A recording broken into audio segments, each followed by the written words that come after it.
Andrew files reveal the late Queen asked for her son to become the UK's trade envoy and he wasn't vetted for the role.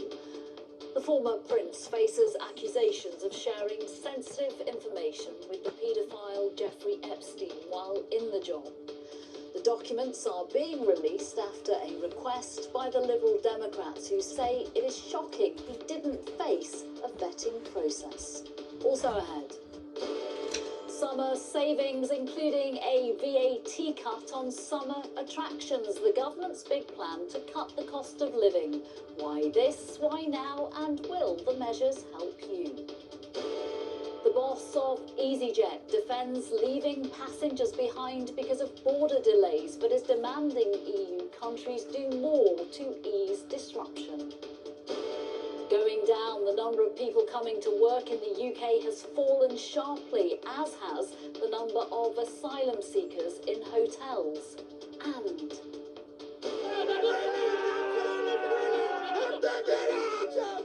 from Istanbul to Birmingham, Aston Villa heading home for a victory parade in the city later to celebrate their Europa League win.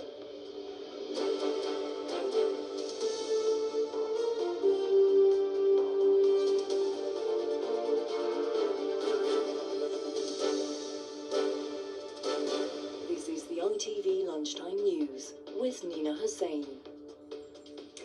Good afternoon. The late Queen was apparently very keen for her son, Andrew Mountbatten Windsor, to take on a prominent role in the promotion of national interests.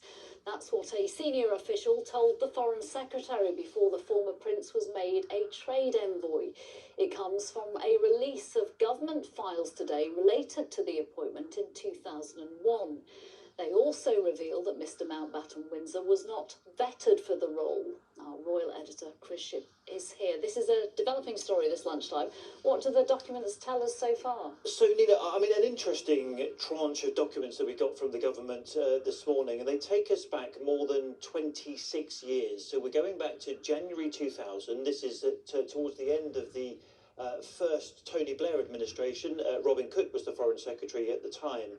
And the government's had to explain why it's decided to release these details. And it says why it is released, made public, advice to the late Queen and views of the late Queen, because ordinarily that wouldn't be shared.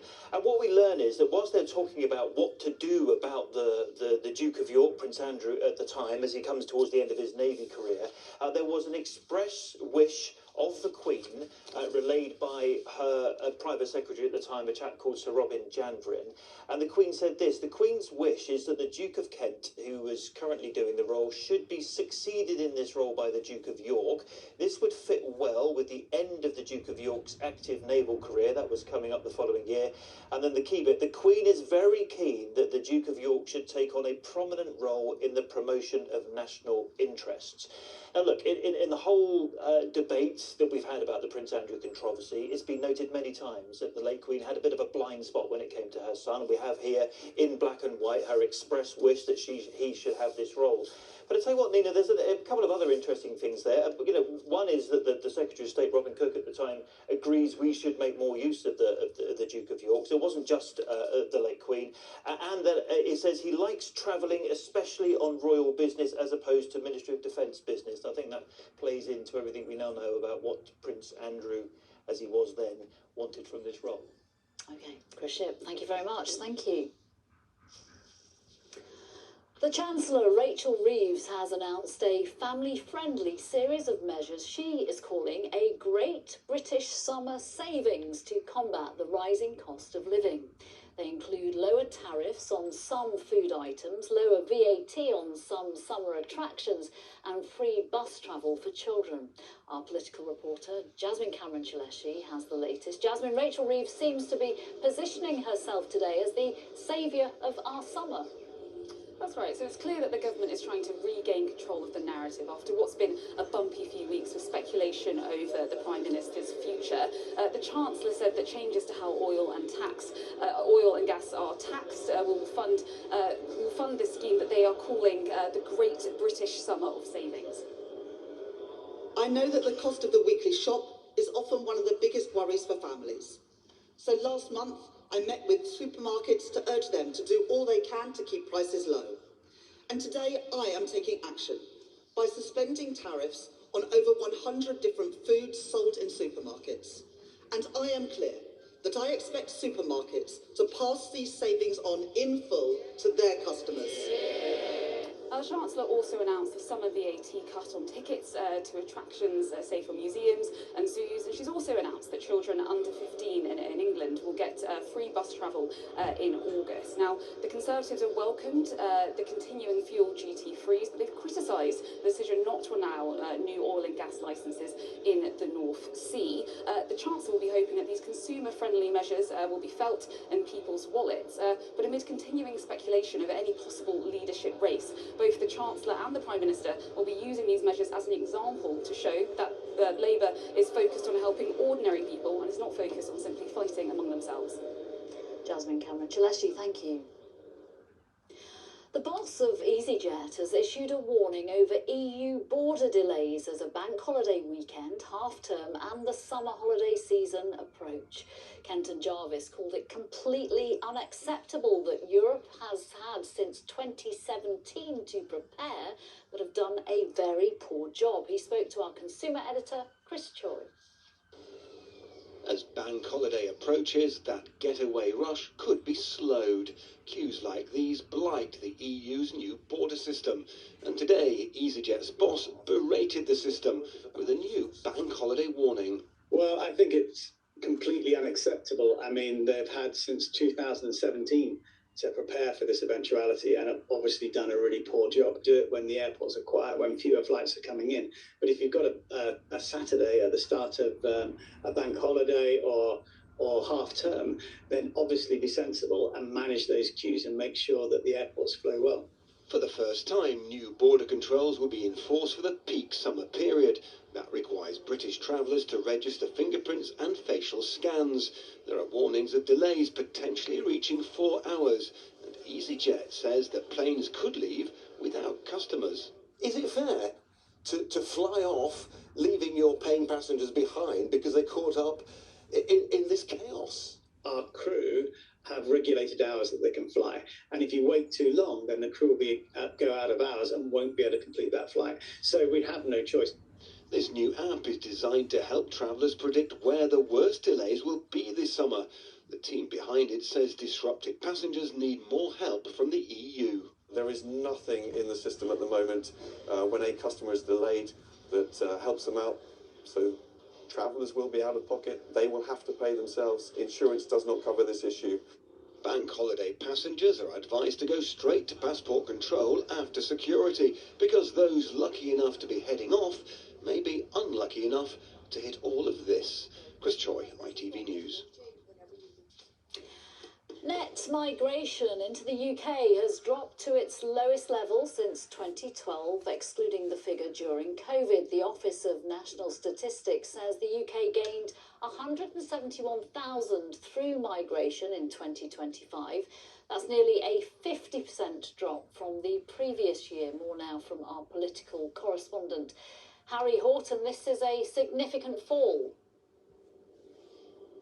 Yeah, it's a really big fall, and it's down 82% from the record high of 944,000 people, net migration. That was just over 3 years ago. Now, what is driving this fall? Well, it's mainly driven from fewer people coming to work in the UK from outside of the EU, and that is because, in part, restrictions placed on visas under the previous Conservative government continued under this Labour government, and in some cases tightened further, partly also because fewer people are getting humanitarian visas from places like Hong Kong and Ukraine.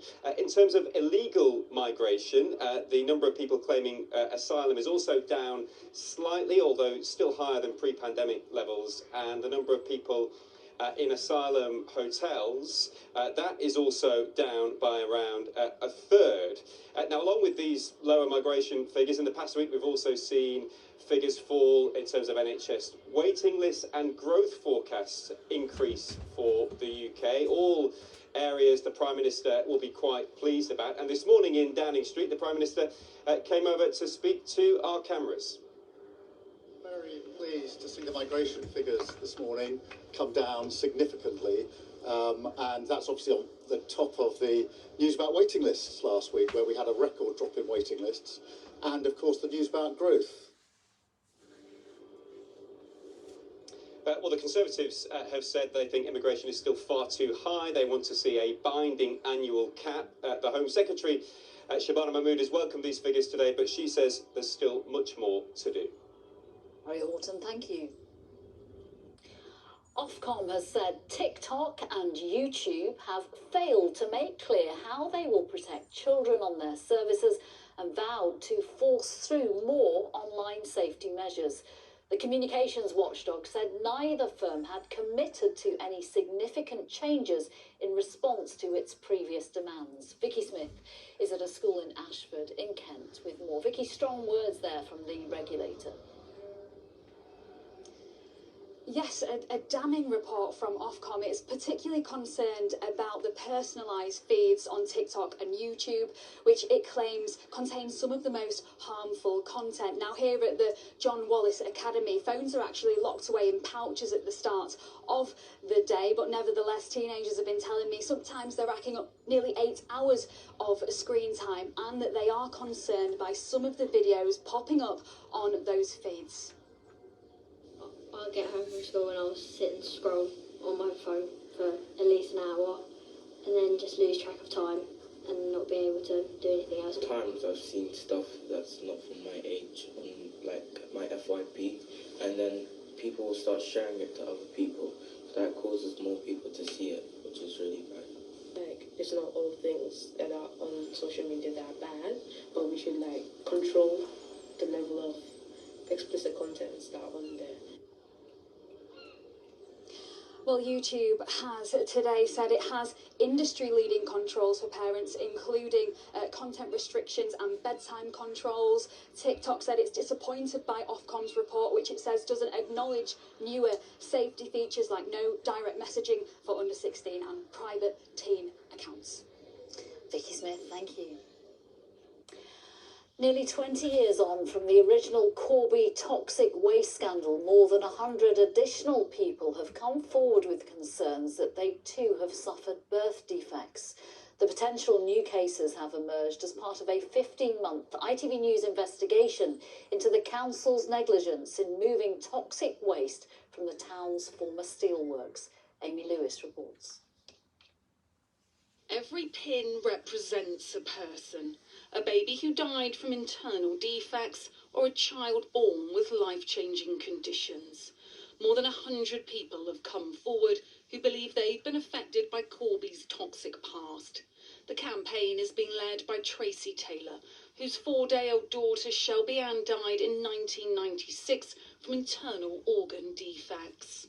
Do you think that the toxic waste is still causing a problem today? I do, yes. This area here was the whole of Dean Quarry, which was where all the reclamation was being done at the time.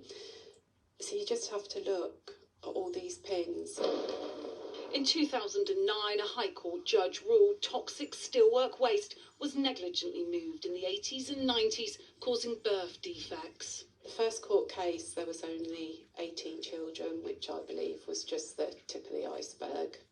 The council has only ever admitted dumping waste at a landfill site on the outskirts of Corby. Documents from a parish council and environment agency meeting last year suggest toxic waste from the former steelworks could be leaking. It states, water from the open landfill underneath Rockingham Speedway is pooling by the side of the Grettonbrook Road. This suggests that groundwater levels have risen and are pushing up the historic contamination in the ground, and it is leaking onto the road. We showed a contaminated soil expert our findings. If I were living in that area, I think I would like to see more tests to be done just to reassure myself that there wasn't any further risk of harm occurring. Last year, the court case was the subject of a drama series. That is 4 of us, all with the same thing at the same time. Izzy and her mother watched and started questioning if she had also been affected. I've got 3 fingers on each hand and my arms don't straighten properly. It's just affected me a lot. Yeah, it never goes away. We've had so much genetic testing. We just haven't ever come up with any conclusion of what's caused it. Northamptonshire Council has told ITV News that it recognises the understandable strength of feeling amongst the residents of Corby in relation to the historic and emotive issue of contaminated land. It says, at present, there is no evidence confirming that a landfill site is leaking or that there is a wider risk to public health. The Environment Agency says it will carry on monitoring the area. But many families believe the land still holds many secrets that are slowly starting to seep out. Amy Lewis, ITV News. An NHS trust has sacked 11 members of staff for inappropriately accessing medical records of the Nottingham stabbing victims. Students Barnaby Webber and Grace O'Malley Kumar, plus grandfather Ian Coates, were killed by Valdo Calacane in 2023. Nottingham University NHS Trust said further investigations are ongoing. Barnaby Webber's mother called the development heartbreaking and said she was shocked by the scale of misconduct. Now everyone knows that to keep healthy, one of the best things you can do is walk 10,000 steps every day. But did you know that figure was entirely made up for a Japanese advertising campaign in the 1960s? 10,000 steps is a nice round number, but there is absolutely no science behind it. The latest research published in The Lancet shows a lower target of around 7,000 can actually lead to significant health benefits. And a new survey has found that the average British adult takes just under 6,500 steps a day on average. Let's get more now from the sports scientist Professor Greg White, who led that study. We've caught up with him getting his steps in today in North Wales on Iwervar, Mount Snowdon. Thank you very much for joining us. You've obviously taken a rest right now. So the headline here is that the average person is much closer to a healthy target than they might have realised. Yeah, absolutely. I mean, what effectively is done, a paper published just recently in Lancet Public Health, all of the available analysed it against the health. Effectively, what we are seeing is that there is an optimum dose of exercise, and particularly in terms of steps, and it is much more around the 7,000 steps a day target, rather than what was effectively just a marketing campaign around the 10,000 steps. So it's reduced it to a much more manageable target. But equally underneath all of that, the critical factor is that every step matters, and the more steps you do, the more positive that is for your health. And Greg, give us the science then. Tell us what those health benefits are if we just manage to get those extra 500 steps in per day. Well, really just think about what we call all-cause mortality. So effectively those things that will lead to death than we would expect. So particularly around things like cardiovascular disease, cancer, stroke, type 2 diabetes. What we know is that the more active you are, you lower the risk of those particular diseases, and so therefore you can actually increase your length of life as well as improving your quality of life. Today's news is great news for those people who get a little bit stressed about this now arbitrary 10,000 target. But what can you do to encourage those who are completely inactive to get any steps in, to just get out and get moving, not necessarily climb a mountain like you're doing? Well, I think that's the most important message, actually, because the greatest gains in terms of improving health come for those that move from inactive to slightly more active. So actually, for those of us who are very active, there are still increases with increasing activity, but actually for those who are inactive, which is a very large proportion of our population, around about 11 million adults in the UK do less than...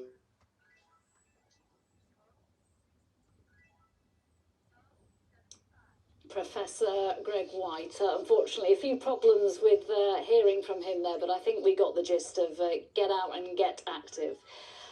The Green Party has announced its candidate in the Makerfield by-election. Local nurse Chris Kennedy will represent the party. The by-election was triggered by the resignation of the Labour MP Joss Simons, who said he was stepping down to allow the Greater Manchester Mayor Andy Burnham to contest the seat. Finally, Aston Villa fans celebrating their first major trophy in 3 decades will salute their team with a victory parade through Birmingham this afternoon. It follows their victory in the Europa League final last night in Istanbul.